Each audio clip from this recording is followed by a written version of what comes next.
একদিন এক রাজামশাই স্বপ্নে দেখলেন তার মুখে সব দাঁত পড়ে গেছে। তিনি খুব চিন্তিত হয়ে এক জ্যোতিষীকে ডেকে পাঠালেন এবং স্বপ্নের কথা বিস্তারিতভাবে বললেন। প্রথম জ্যোতিষীটি স্বপ্নের ব্যাখ্যা করে বললেন, মহারাজ, এই স্বপ্নের অর্থ হলো আপনার চোখের সামনেই আপনার পরিবারের সকল প্রিয়জন মারা যাবে, আপনি একা বেঁচে থাকবেন। এ কথা শুনে রাজা ভীষণ রেগে গেলেন। এমন অশুভ কথা বলার জন্য তিনি সেই জ্যোতিষীকে মৃত্যুদণ্ড দিলেন। পরে রাজামশাই আরেকজন জ্যোতিষীকে ডেকে পাঠালেন এবং একই স্বপ্নের কথা বললেন। দ্বিতীয় জ্যোতিষীটি মনোযোগ দিয়ে স্বপ্ন শুনে মৃদু হেসে বললেন, মহারাজ, আপনার আয়ু আপনার পরিবারের সকল সদস্যের চেয়ে দীর্ঘ হবে। আপনি দীর্ঘদিন সুস্থভাবে রাজত্ব করবেন।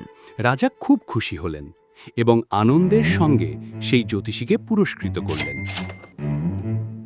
দুই জ্যোতিষী একই অর্থ বললেও পার্থক্য ছিল কেবল কথা বলার ধরনে। একজন পেল মৃত্যুদণ্ড আর অন্যজন পেল পুরস্কার। তাই বলা যায়, কথা বলার ভঙ্গিই পারে আপনার ভাগ্য নির্ধারণ করতে। মধুর ভাষণ মানুষের হৃদয় জয় করে, আর তির্যক ভাষা আনে বিপদ। সুন্দরভাবে কথা বলা শুধু সৌজন্যের পরিচয় নয়, এটা এক বিশেষ গুণ।